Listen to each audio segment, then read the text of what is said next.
Southern Methodist University opened its doors in Dallas over 100 years ago in 1915 under the leadership of President Robert S. Hire.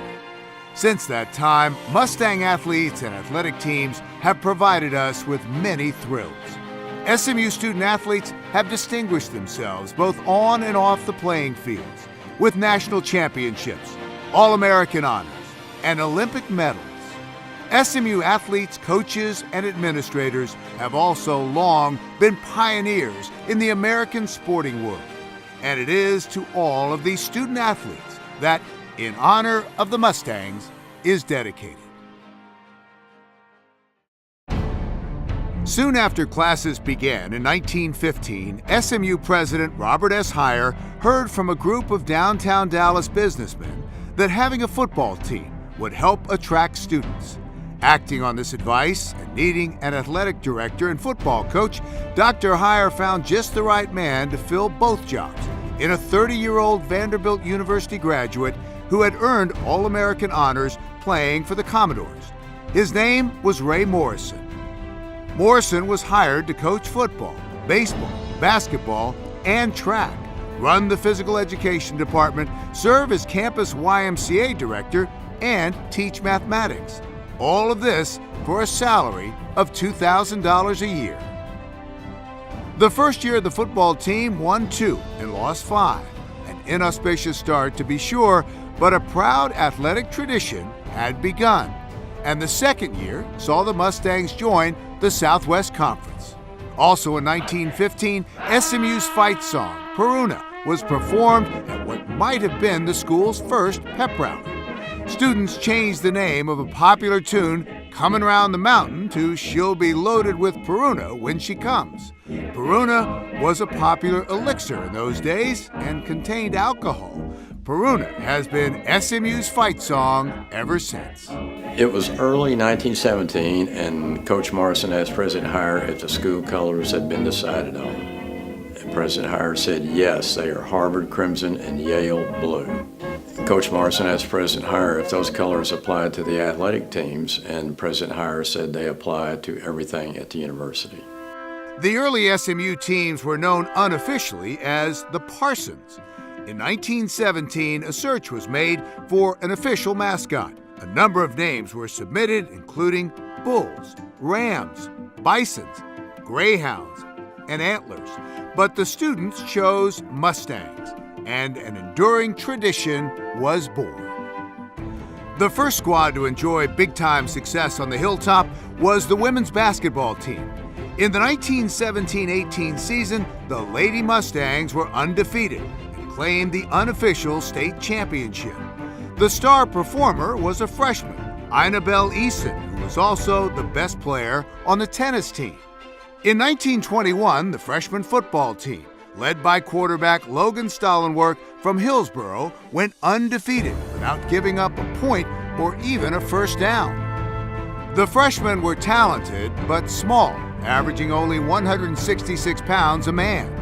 So when they moved up to varsity, Coach Ray Morrison decided to offset their lack of size with a revolutionary offense based on the forward pass. It was quite successful, and so he gained fame and much credit for having introduced the forward pass as an offensive weapon. The results were spectacular.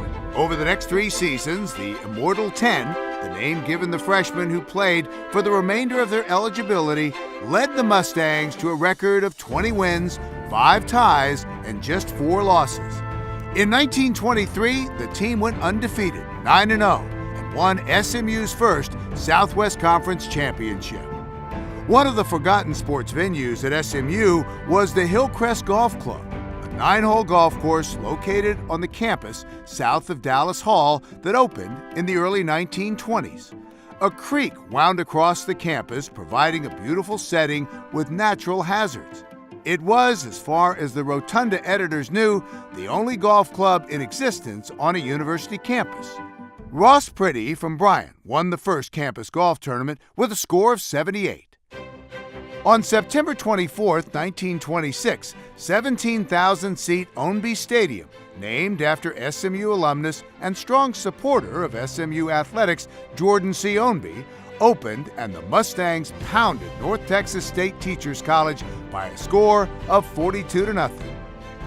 The Mustangs also hosted their first homecoming game that year, a 14-13 triumph over new rival TCU. SMU finished the season undefeated and won a second consecutive Southwest Conference championship. In 1930, the Mustangs journeyed to South Bend to play the first game in Notre Dame's new stadium. The Mustangs led with 4 minutes to go, but a pass interference call gave the Fighting Irish the ball at the SMU 4. The ensuing touchdown made the score Notre Dame 20, SMU 14, and that's how the game ended. Notre Dame went on to win a second consecutive national championship. In 1931, SMU, led by Weldon's Speedy Mason, capped 10 straight winning years with a 9-0-1 record and a third Southwest Conference championship.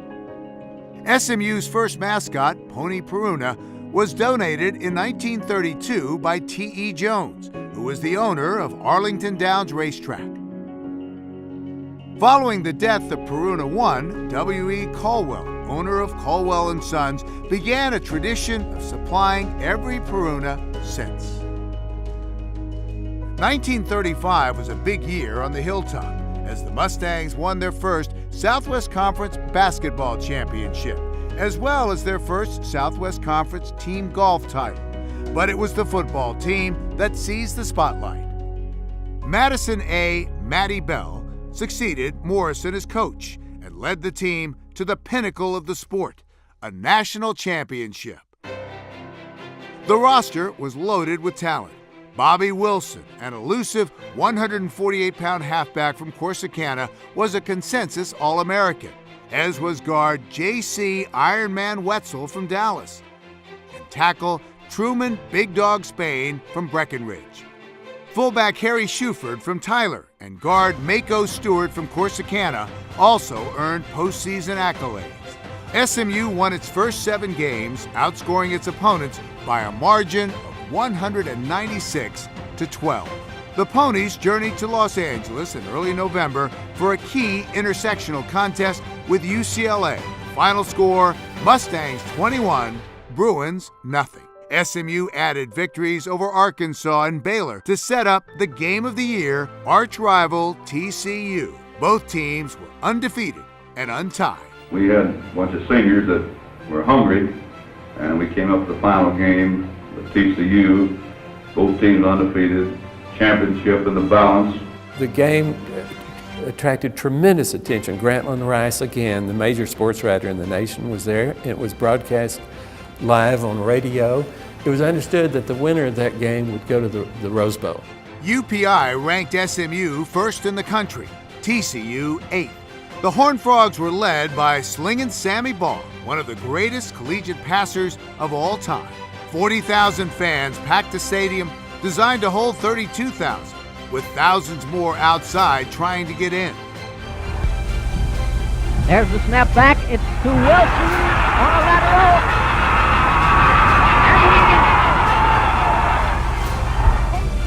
Big Maurice Orr kicks another one straight through the upright. NBC Radio broadcast the game with Bill Stern as the announcer. It was the first college football game ever broadcast coast to coast. With Sammy Ball holding, Roach kicks the extra point to tie. As the game entered the fourth quarter, the score was tied at 14. On 4th and 7, from the TCU 39, J.R. Jackrabbit Smith decided to roll the dice. The long pass down the field, and it's good into the arms of Bobby Wilson for a touchdown.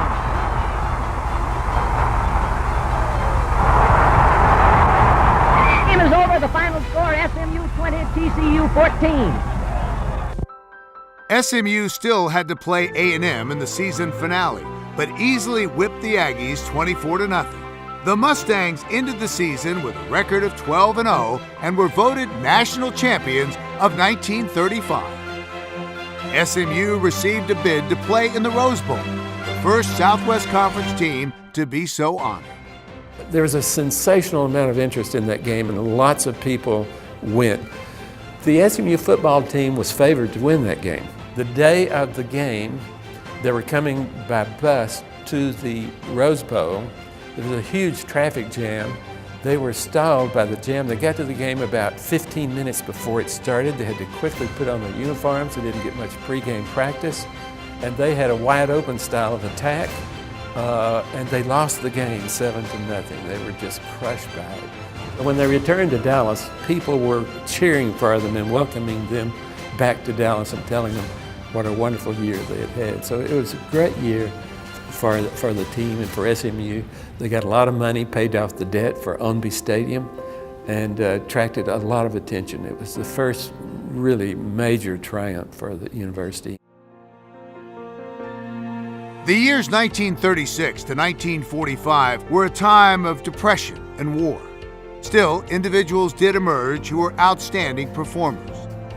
Billy Dool of Dallas earned 9 varsity letters in 3 sports: football, basketball, and baseball, and also made All-Southwest Conference in all 3 sports. In 1940, quarterback Ray Maloof led the conference in passing as the Mustangs shared the championship with Texas A&M. The signature win came on opening day as the Ponies ventured to Los Angeles and came from behind to defeat UCLA and their star running back, Jackie Robinson.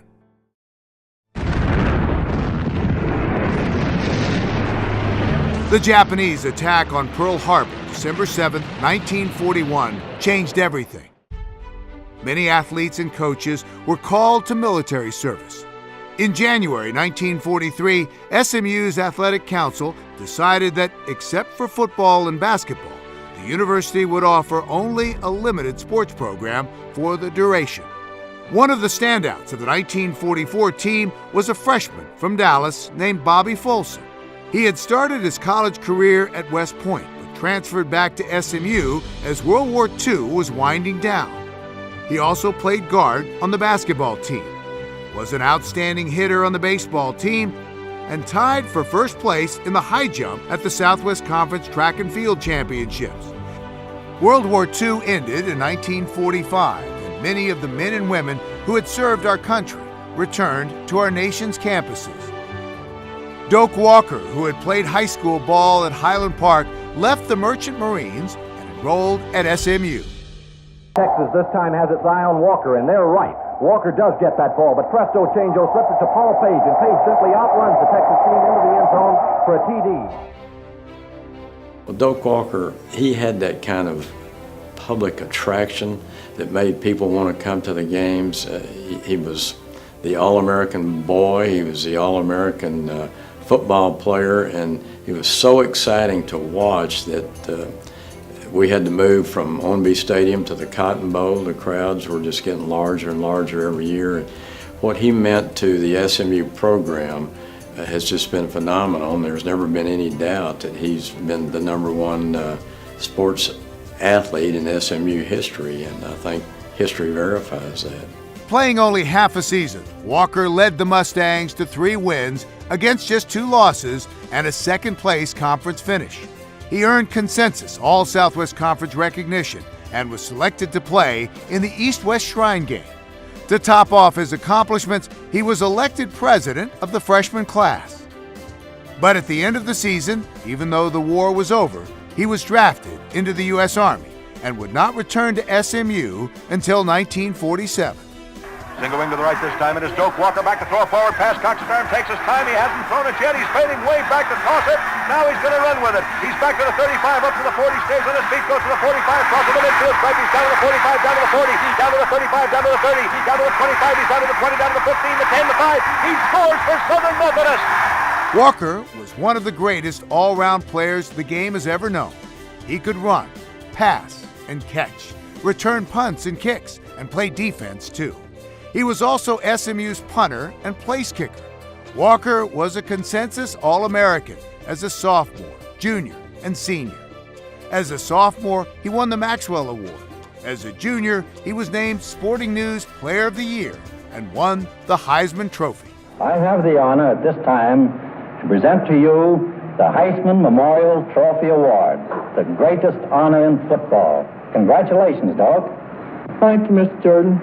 It's more than a pleasure to receive this great honor.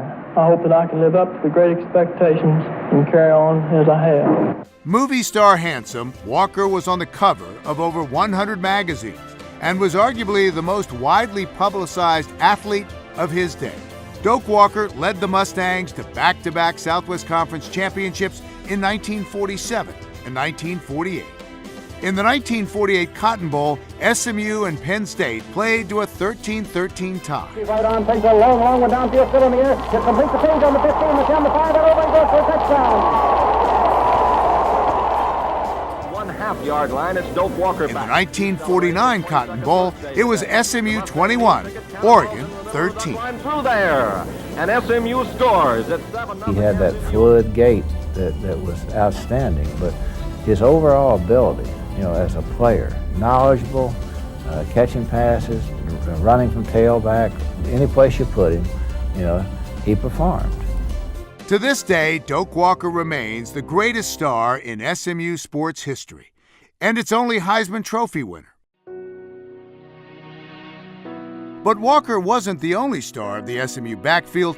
Kyle Rote, who was also known as K-Row, teamed up with Walker in 1948 and 1949 to make opponents shudder.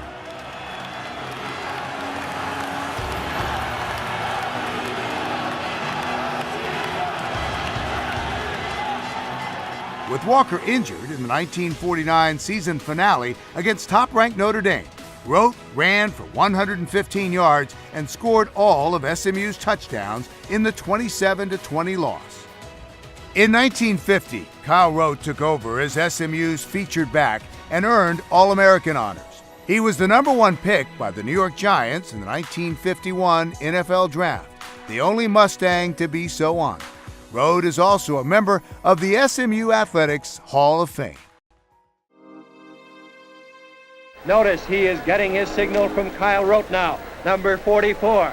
The 1950 Mustangs went to Columbus to play the Ohio State Buckeyes in the second game of the year. The Buckeyes were led that year by future Heisman Trophy winner Vic Janowitz. The Mustangs fell behind 24-7 in the second half, but Fred Benners from Highland Park put on a passing exhibition that left the Buckeyes and their fans limp.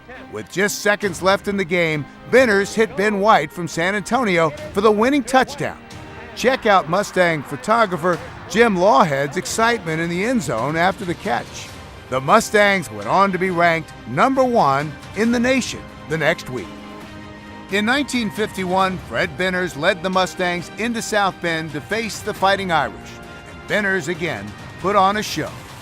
The Mustangs' running game was non-existent, but Benners threw for 336 yards and 4 scores as the Mustangs upset the Fighting Irish 27-20.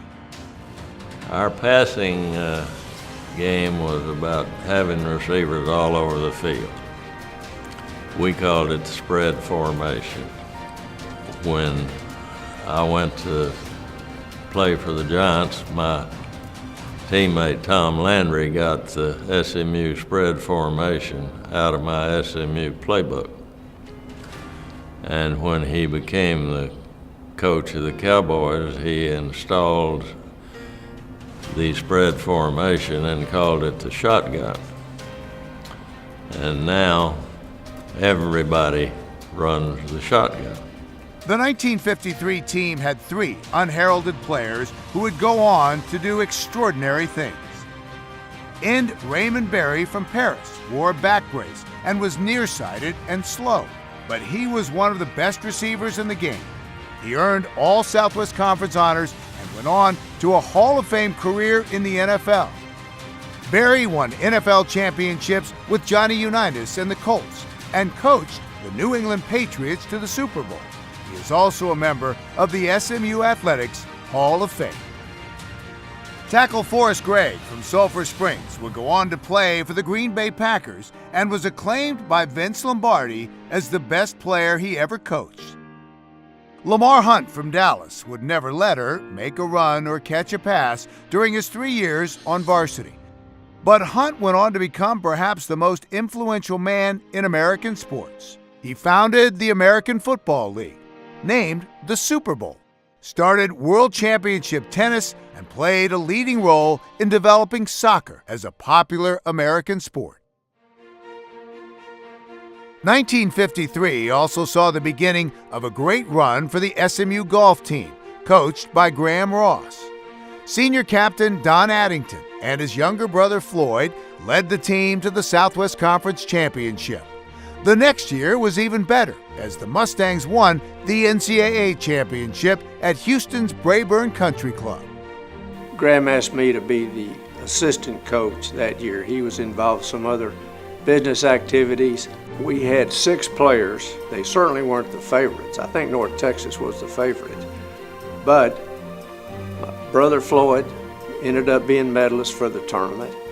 The other 2, Brian and Tommy, finished ahead of Stuart Carroll. So the word comes out, Stuart, if you make bogey on the last hole, we're going to win the national championship. Stuart had a little trouble off the tee, but he ended up making about I've heard, anywhere from 10 to 30 feet. So it was probably about a 15-footer or so, but he made it for 5, and SMU wins. SMU also won conference championships in 1955 and 1956 as the golden era of SMU golf came to a close. SMU also enjoyed great success in the pool. The man who turned SMU into a national powerhouse was Alfred R. Red Barr, who prepared for the coaching job by taking a Red Cross life-saving course and reading a book on swimming. Barr's record is the stuff of legend. During his 25 years as a coach, his teams won 17 conference titles, including 15 in a row. He coached 50 All-American swimmers, including stars like George McMillan, Ronnie Smith, and Ted Shearer, all from Coffeyville, Kansas. Years later, McMillan succeeded Barr and kept the program at a high level. SMU, SMU, alma mater will be true forever. Yeah, go Yeah. The man singing varsity from one of the suites at Gerald Ford Stadium was one of the true legends of SMU football. In 1956, Don Meredith made the short drive from Mount Vernon, Texas to Dallas and enrolled at SMU. Meredith found his true calling on the football field. He was captain of the freshman team, and like Doak Walker, he was president of the freshman class. His success on the gridiron would prompt President Willis Tate to refer to SMU as Southern Meredith University. As a sophomore, Meredith set a new NCAA record, completing 69.6% of his passes. A year later, he earned All Southwest Conference. In 1959, he was a consensus All-American and was named MVP in the East-West Shrine Game. Georgia Tech coach Bobby Dodd summed up Meredith's college career this way: when he walks onto the field, he just seems to say, "Have no fear, Meredith will get it done." It's not cockiness, it's just self-confidence. Dandy Don enjoyed an all-pro career with the Dallas Cowboys and took a star turn in the booth for ABC's Monday Night Football. He's double teamed, the ball taken away from him. By Duncan. Duncan on the fast break. Gets to Mills. Mills shoots. Good. The 1950s were also the golden years for SMU basketball. Under the direction of Coach E.O. Doc Hayes and assistant coach Bob Pruitt, the Mustangs won 4 consecutive Southwest Conference championships and also appeared in the NCAA tournament 4 years in a row. Could take the modesty out, I think we were darn good. We had the big man inside. We had the great guard. We could take it on the fast break. We had wing people that could shoot. So we had a really well-balanced team. The headliner was 6'8" center Jim Krebs from Western Rose, Missouri, the tallest player in SMU basketball history. The coaches, Coach Hayes and Coach Pruitt, worked with him and developed a hook shot that was just unstoppable. So Jim really made himself a great player. In the 1954-55 season, Captain Art Barnes from Highland Park in Krebs led the Mustangs to a record of 15-11 and the Southwest Conference Championship. That season also marked SMU's first ever appearance in the NCAA tournament. The next year, the Mustangs went undefeated in conference play, and Krebs set a conference single-game scoring record, hitting 20 of 28 shots and scoring 50 points against Texas in Joe Perkins' gym. Krebs wasn't the only star. Bobby Mills of St. Louis, Missouri, and Ronnie Morris of Shawnee, Oklahoma, gave the Ponies one of the best backcourts in the school's history. The real goal in those days was to win the conference championship. And then everything on top of that was just a bonus. But once we won the regional finals, then our goal was to, of course, win the national championship. The Mustangs made it all the way to the Final Four, where they met the San Francisco Dons in the semifinals.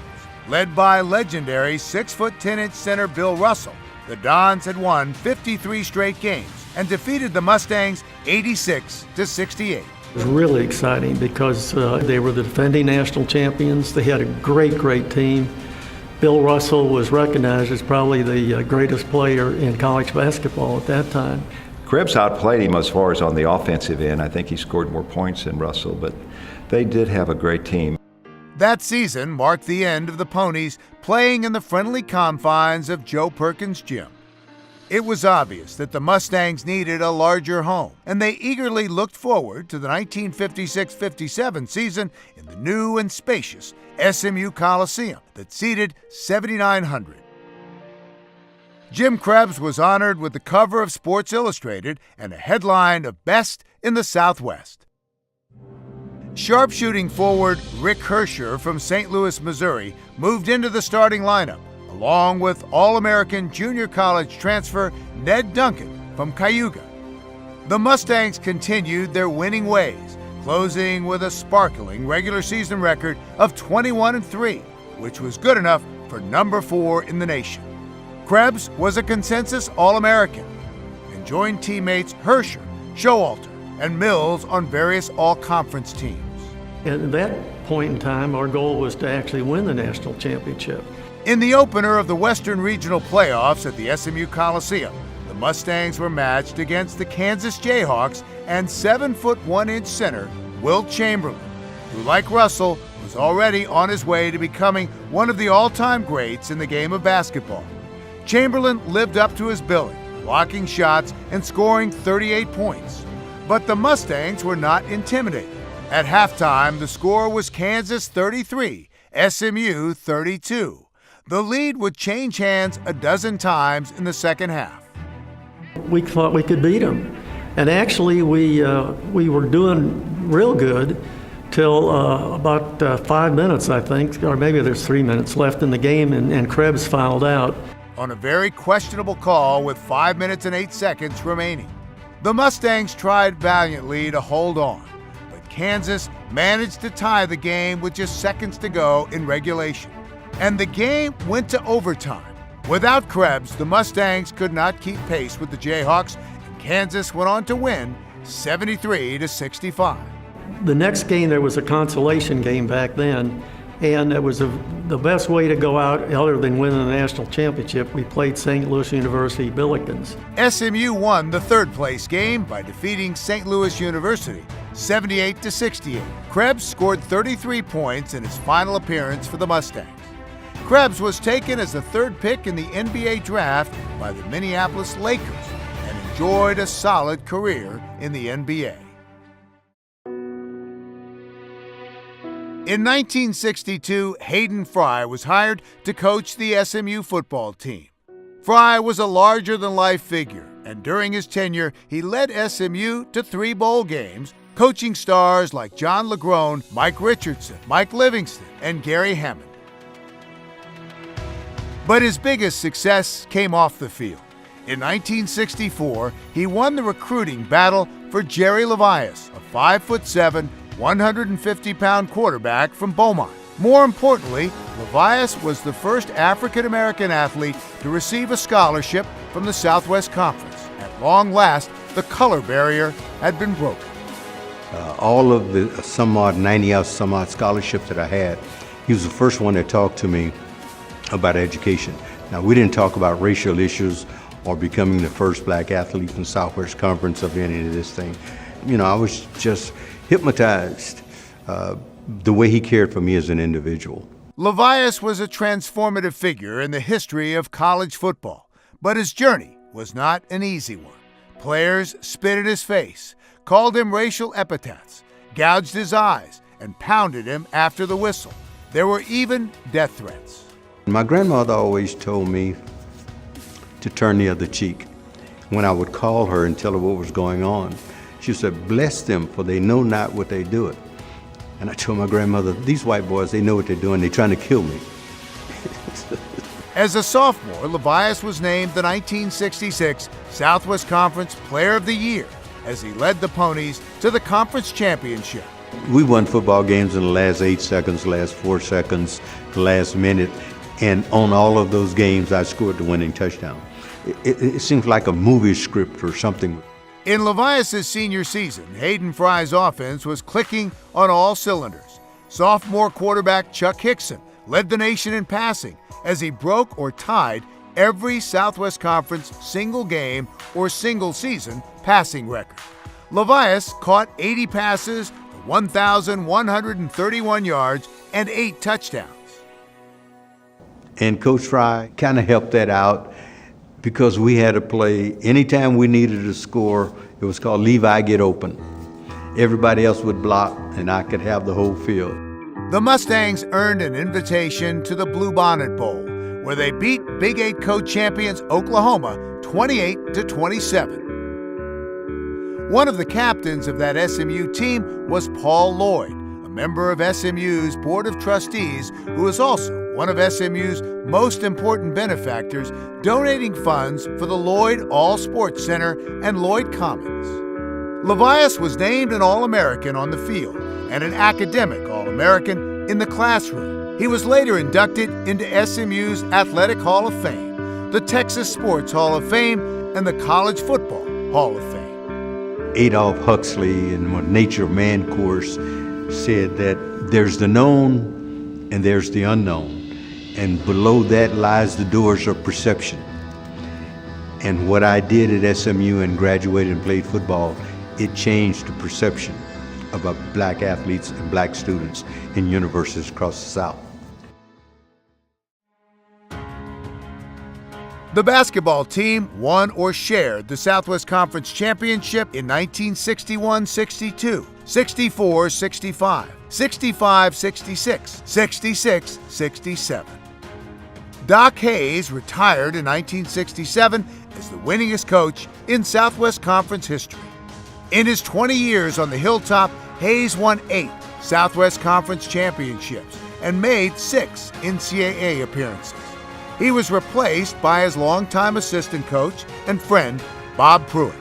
In 1967, Coach Pruitt recruited one of the best players in the country, signing a scoring machine from Houston Jones by the name of Gene Phillips. Phillips was the younger brother of Lynn Phillips, who was already playing for the Ponies. In each of his 3 seasons at SMU, Phillips led the conference in scoring and was named Player of the Year. He set a conference record with 51 points against Texas, breaking the record previously held by Jim Krebs, also against Texas, and finished his career as the leading scorer in SMU history. Phillips set 18 conference records and 30 school marks. He finished with a career scoring average of 26.1 points a game. The 1971-72 basketball season saw the Mustangs win a Southwest Conference co-championship. One of the players on that team was David Miller. Miller is now a member of the Board of Trustees and played a major role in funding the renovation of Moody Coliseum. The Miller Event Center was named in his honor. In 1972, Pruitt signed a highly touted local player from Dallas Roosevelt by the name of Ira Terrell, and he was an immediate impact player. During the period of 1972 to 1976, Ira was a 3-time All-Southwest Conference first-team performer, and in 1976 was named Southwest Conference Player of the Year. He's the only Mustang to average double-double for 3 seasons. He finished his career as the second all-time leader in rebounds for the Mustangs. Ira went on to play for the Phoenix Suns, New Orleans Jazz, and the Portland Trail Blazers during his NBA career. Men's tennis has been played at SMU since 1921, and in 1972, the team, coached by Don Russell, was ranked 7th in the country. The Mustangs were a force throughout the 70s, as stars like John Gardner, Tim Van, 4-time All-American George Hardy, and the Turpin brothers, Jeff and Mark, set the pace. In 1976, Jay DeLuey, one of the most sought-after recruits in the nation, enrolled on the Hilltop and led SMU to back-to-back Southwest Conference championships in 1978 and 79. The Mustangs tennis team also went to the NCAA Tournament Final Four 3 straight times. The high point came in 1979, as the Mustangs were ranked number 1 in the nation and won the NCAA Indoor Championship. A year later, Dennis Ralston, one of the biggest stars in American tennis, was hired to coach the Ponies. Ralston guided SMU to 5 Southwest Conference championships and 5 NCAA tournament appearances. His biggest star was Houston's Richie Renneberg. Renneberg was named NCAA Freshman of the Year and earned All-American honors 3 times. He passed up his senior season to turn professional and enjoyed a very successful pro career, highlighted by an Australian Open and U.S. Open doubles championships. 2015 saw the opening of the new home for SMU tennis and one of the finest tennis facilities in the country. The complex, located on the southwest corner of Mockingbird Lane and North Central Expressway, includes the Turpin Stadium with 6 outdoor courts and Brookshire Pavilion with 6 indoor courts. It really doesn't matter what the weather is. You can go watch tennis, and if it's a rainy day, we're probably more apt to get more people. As a matter of fact, the biggest attendance we've had so far was in a day that was a deluge rain against the University of Texas, and we ended up with 1,856 people at an indoor match, which is the biggest, I think, of all time anywhere, certainly on a college campus. Diver Christine Locke was one of SMU's most accomplished and gifted student athletes. Locke was undefeated in age group and high school meets, winning 8 consecutive state championships. She attended SMU on an engineering scholarship and excelled in the classroom as well as on the diving board. Locke was so talented that she competed on the men's team as a sophomore and became the first woman in Southwest Conference history to score points in a men's championship meet. In 1975, a third-place finish in the 3-meter at the conference championship earned her a varsity letter.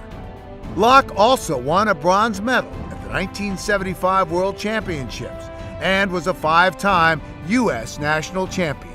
After graduating summa cum laude from SMU with a 3.95 GPA, she earned an MD degree from Harvard. Another great diver of this era was Janet Ely, who represented the United States at the Summer Olympics in both 1972 and 1976. In 1975, she claimed the world title in the women's 10-meter platform in Cali, Colombia. Ely is a member of the SMU Athletics Hall of Fame. During the mid-1970s, we probably had the best women's diving team in the world. We had Christine, Janet, Cynthia Potter, Beverly Boyce. It was a troop. In 1979, the SMU women's golf team, coached by Earl Stewart and led by 2-time All-American Kyle O'Brien, won the AIAW national title, the equivalent to today's NCAA championship. That same year, Payne Stewart was the individual Southwest Conference men's golf co-champion. Payne went on to enjoy great success on the PGA Tour, winning 3 majors, including 2 U.S. Opens and a PGA Championship, while playing on 5 U.S. Ryder Cup teams. his greatest triumph came at the 1999 U.S. Open. Pinehurst No. 2, designed by the legendary Donald Ross and owned by longtime SMU benefactors, the Robert Dedman family, provided the stage. Wearing his trademark knickers, Payne outdueled Phil Mickelson to claim his second national championship. This for a crucial par at 16. Oh, what a putt. Payne's tee shot at the par 3 17. Shot starts just left of the hole, cutting just right of the hole. Oh, what a shot. Payne Stewart.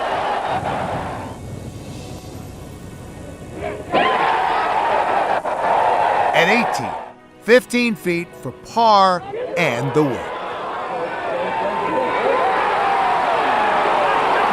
Payne Stewart is the 1999 U.S. Open champion. Oh, my.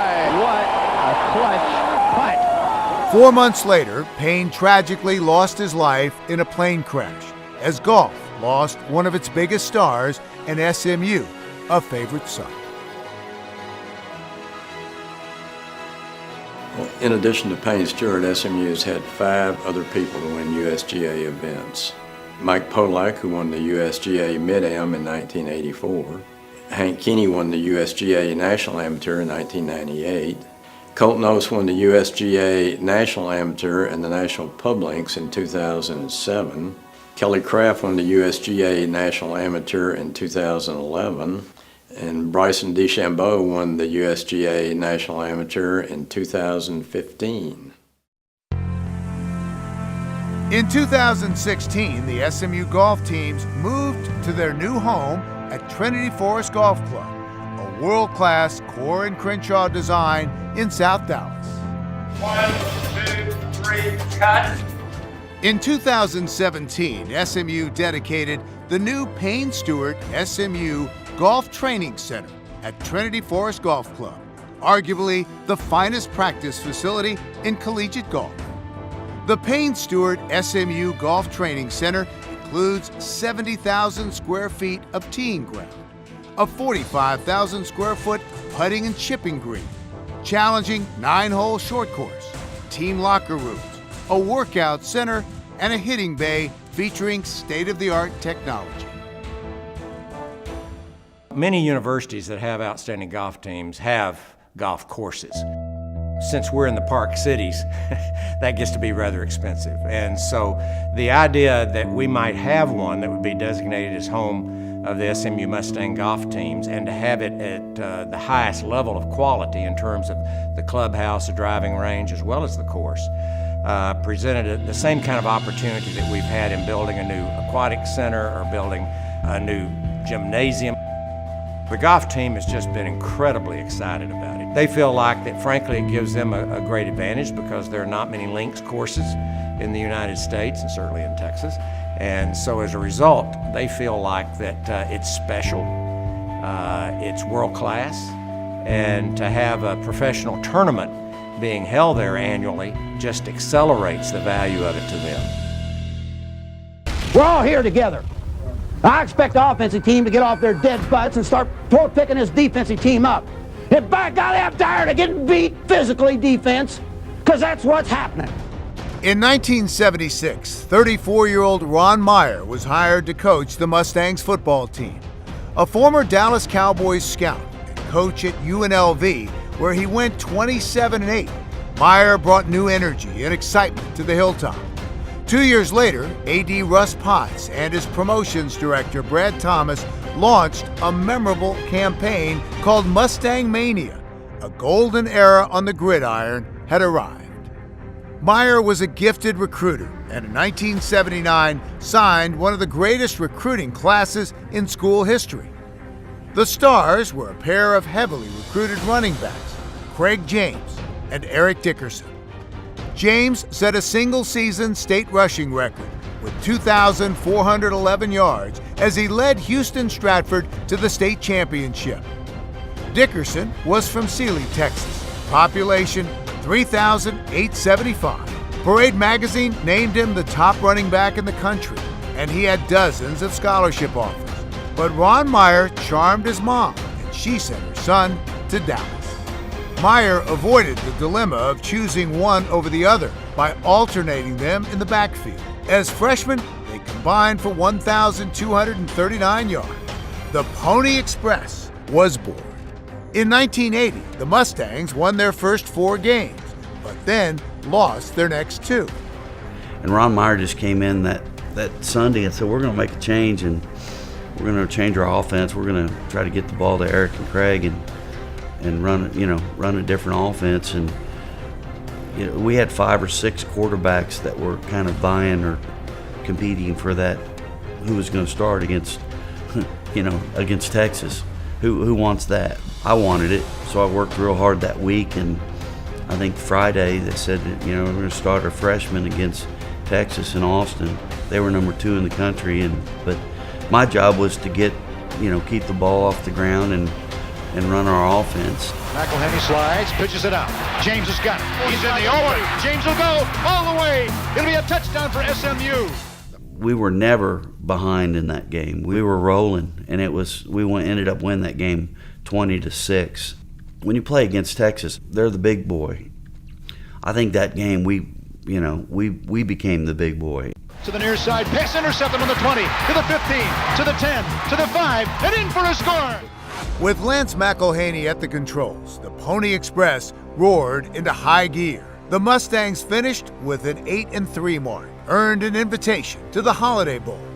1981 was even better. The Mustangs raced through the regular season with a record of 10-1, blasting their opponents better than 20 points a game.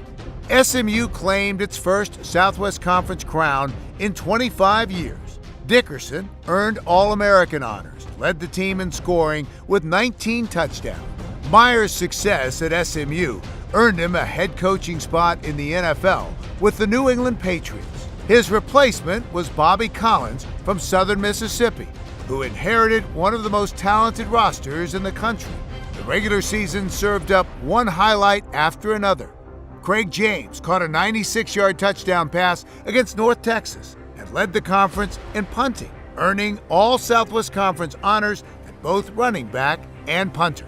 Eric Dickerson exploded for 241 yards against Rice and added 200 more against Texas A&M. SMU took a number 2 national ranking, 9-0 record to Lubbock for a key conference matchup with the Red Raiders of Texas Tech. With less than a minute to go, the score was tied at 27. Harry Morin waiting the snap from center. He gets it. The ball is down. Gann's kick is up in the air. It appears to be good, and it is, and we have a tie ball game.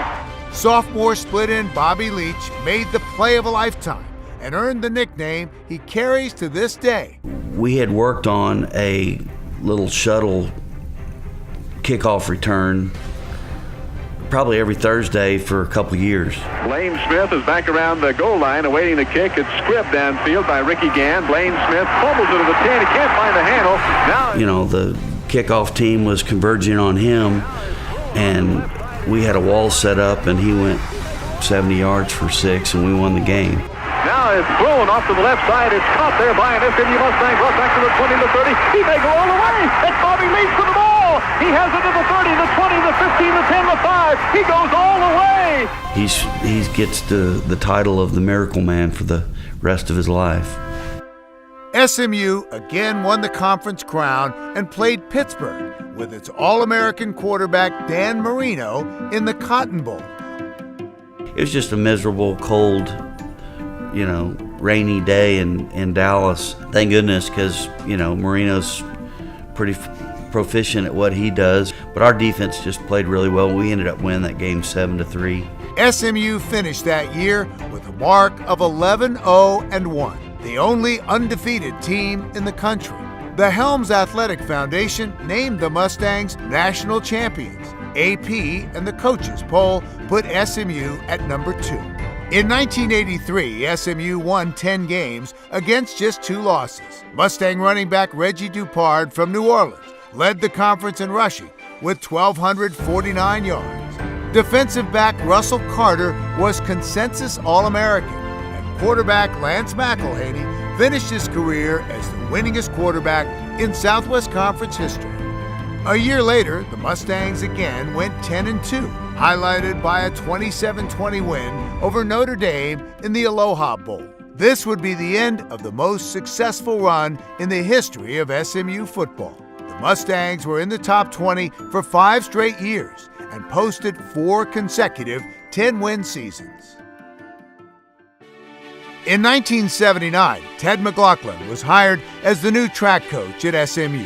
He had come from the University of Texas at El Paso, where he was known for developing throwers, athletes who excelled in the shot put, discus, javelin, and hammer.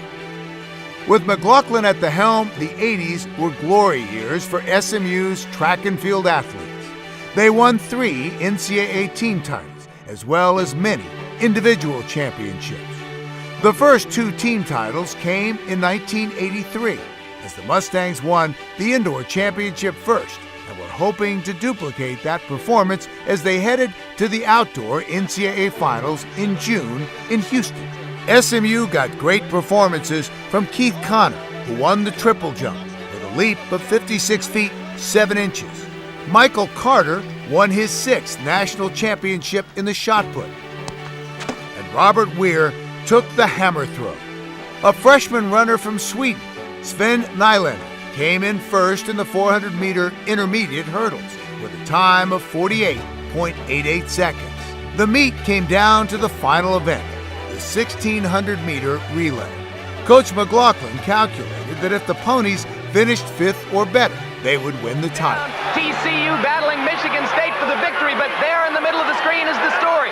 Rod Jones with the red jersey and the blue shorts is about to wrap up an NCAA outdoor championship for SMU. He does. Over the years, men's track and field has produced 3 NCAA championships, 193 All-Americans, and 47 individual national champions.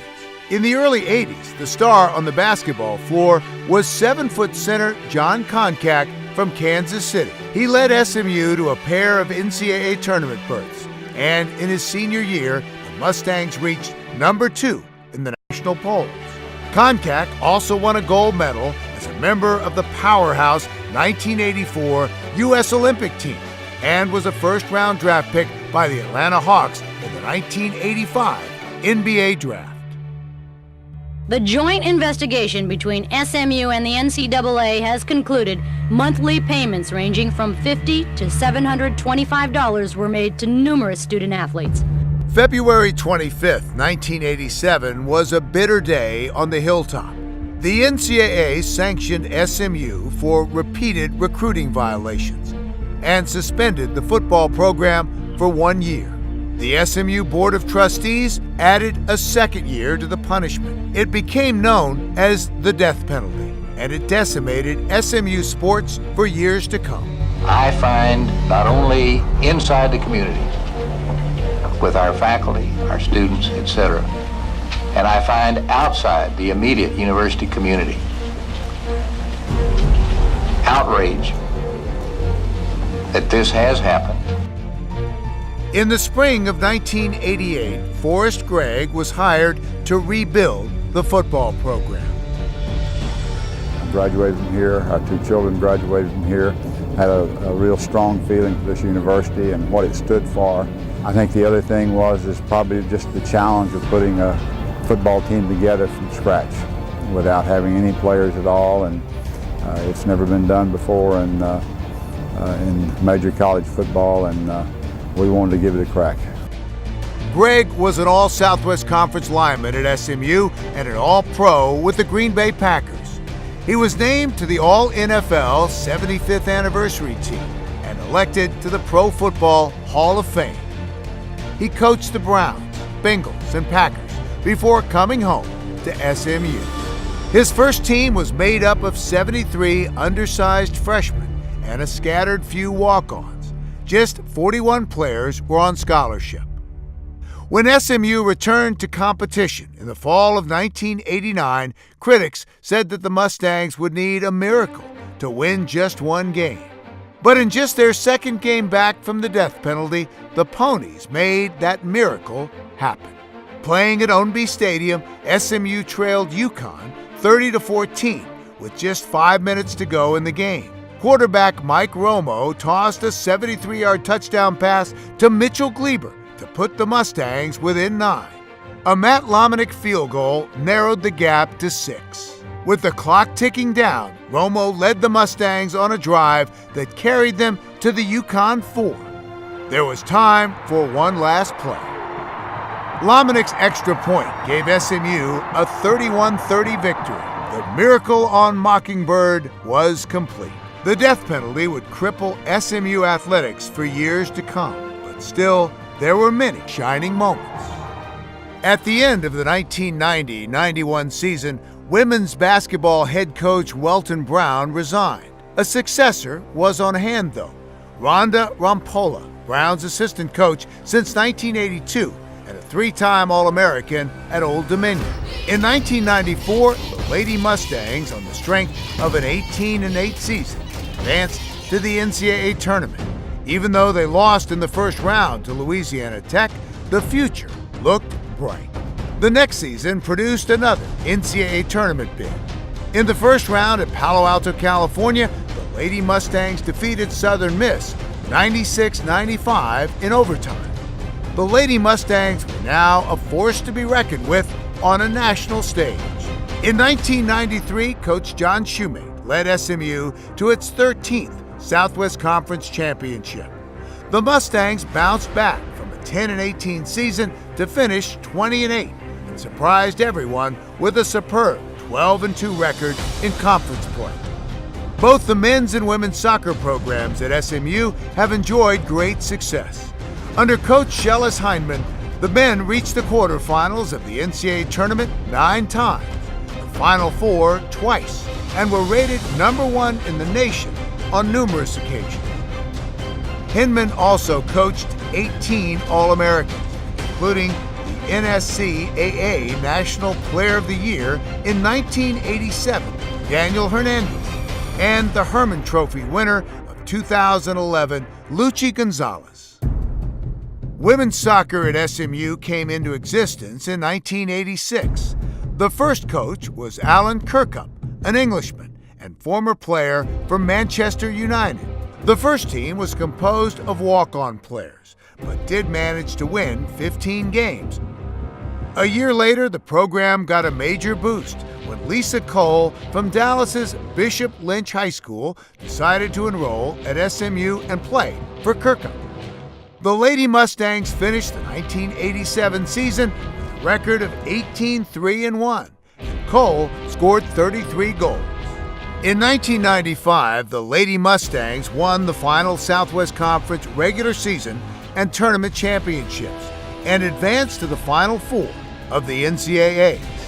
The star of the team was a sophomore, Danielle Garrett, who led the nation in scoring and made first-team All-American.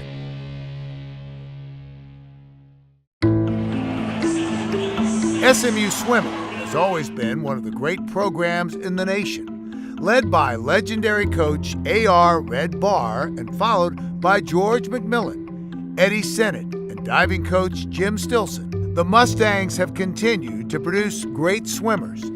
Some of the great SMU swimmers and divers who have competed for SMU included Steve Lundquist, Richard Quick, Brian Robbins, and Jerry Heidenreich. Martina Marakova of Slovakia belongs on that list as well. In 1997, the NCAA honored her as Swimmer of the Year, and she finished her career with 10 individual championships. That's second best of any female swimmer in NCAA history. She also went on to set 5 world records and won 2 Olympic silver medals. In the years following the death penalty, SMU football wandered in the wilderness, but started a new millennium with the new Ford Stadium.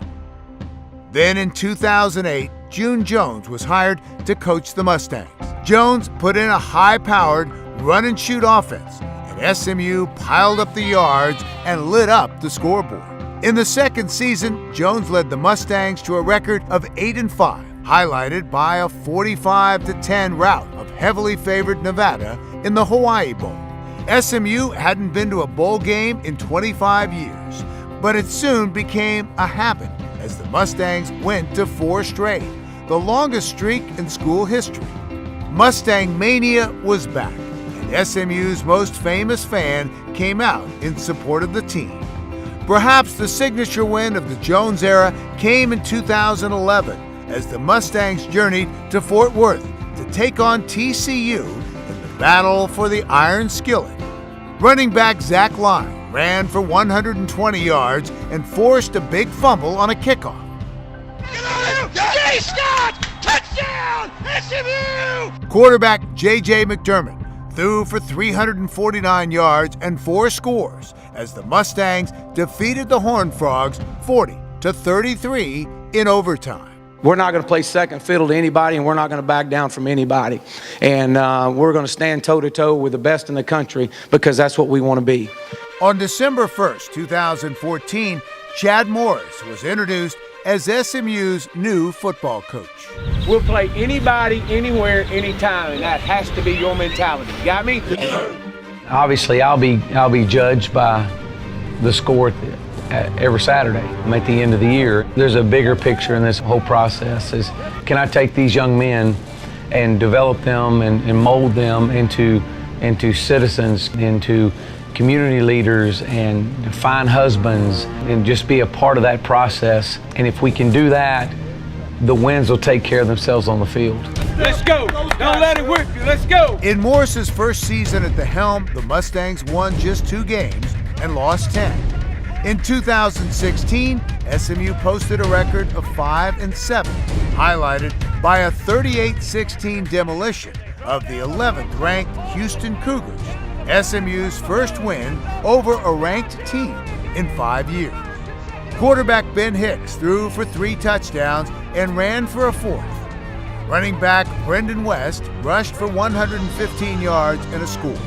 The defense shut down Houston's high-powered attack, holding the Cougars to just 62 yards on the ground and 303 yards of total offense. In 2017, the Mustangs posted a 7-win season, finished tied for 3rd in the AAC West, and earned a trip to the Frisco Bowl. On December 6th, Chad Morris left SMU to coach the Arkansas Razorbacks. 5 days later, Sonny Dykes was named to replace him. When I spoke to people throughout the country about Coach Dykes, 3 themes developed. Number 1, great football coach. Number 2, high character, high integrity. And 3, leader of young men. And those are the qualities that we were seeking in our next football coach at SMU. I hope you'll join me in welcoming the next head coach at SMU, Sonny Dykes. Growing up as a kid, I was an SMU fan. This was my team growing up.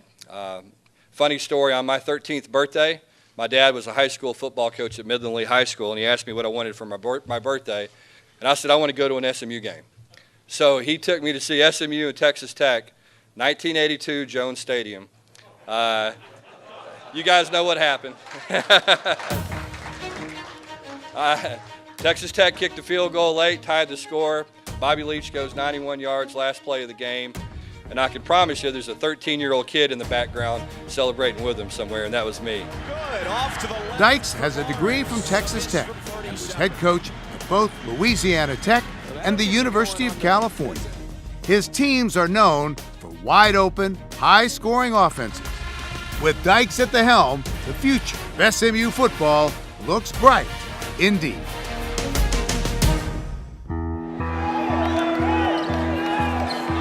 Hall of Famer Larry Brown, the only coach to win both an NCAA championship and an NBA crown, was hired by SMU in 2012 to lead the basketball program on the Hilltop. In his first season, the Mustangs went 15-17, but with 3 transfers and a top 15 recruiting class, the stage was set for a quick turnaround. Hey, that was good ball. Crandall, that was great getting on top. Nick, that's great. Everything.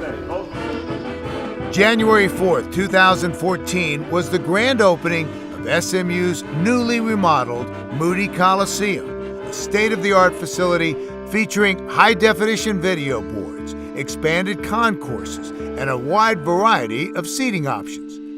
Playing on national television in front of a sellout crowd, the Mustangs beat the 17th-ranked Yukon Huskies by a score of 74-65, their first victory over a nationally ranked team in a decade. But the game that caught the attention of the nation was a home contest against the 7th-ranked Cincinnati Bearcats. The Mustangs hammered the Cats 75-55. With the victory, SMU cracked the top 25 for the first time since March of 1985. Moody magic captivated the city. Students camped out to get seats. Celebrity sightings were common. President George W. Bush, Mavs owner Mark Cuban, Cowboys quarterback Tony Romo, Cowboys coach Jason Garrett, and former Cowboys quarterback Troy Aikman all found their way to Moody to watch the Pony. I'm happy for our student body. I'm happy for, the university, and I'm thrilled for our players. SMU finished the year with a record of 27-10 and a runner-up finish in the NIT. A great season, but Brown had loftier goals in mind. When I got the job, we talked about winning a national championship, but I didn't say when. A year later, the Mustangs went 25-5. Including 16 wins against a single loss at home. SMU finished number 24 in the final AP poll. And for the first time in 22 years, SMU can call itself champions. Senior Nick Moore led the Mustangs in scoring, assists, and steals, and earned a second consecutive AAC Player of the Year award. During his 3 seasons on the Hilltop, he led the Mustangs to a record of 79-22 for the lead. Mark of 50-4 at home. One of the best guards in school history, Moore was the very heart and soul of SMU's basketball resurgence. And Nick Moore and SMU can celebrate the tournament championship. In the summer of 2016, Larry Brown resigned. In his 4 years on the Hilltop, he had engineered a remarkable turnaround, posting a record of 94-39, highlighted by a pair of AAC tournament titles. He was replaced by head coach in waiting Tim Jankovich, and the Mustangs kept rolling.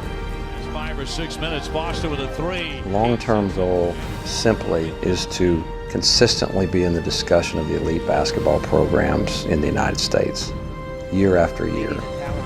SMU swept the American Athletic Conference regular season and tournament titles for the second time in 3 years. The Mustangs won a school record 30 games against just 5 losses, posting an 18-0 record at home and 17-1 in conference play. So the SMU Mustangs will race into the NCAA tournament with a 16-game winning streak. They have won the American Conference tournament. We've had very good success lately, and I think it's worked completely in our benefit. I'm so happy about that we have put ourselves into the discussions nationally. We have been ranked. It's going to help our recruiting.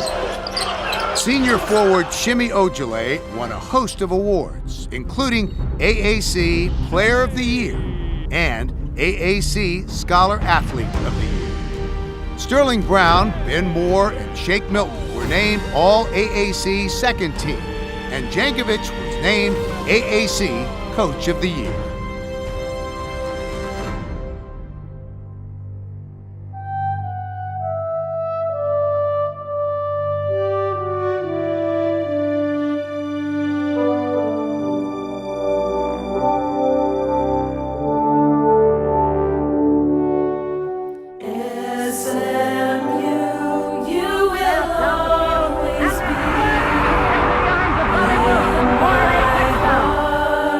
Forever.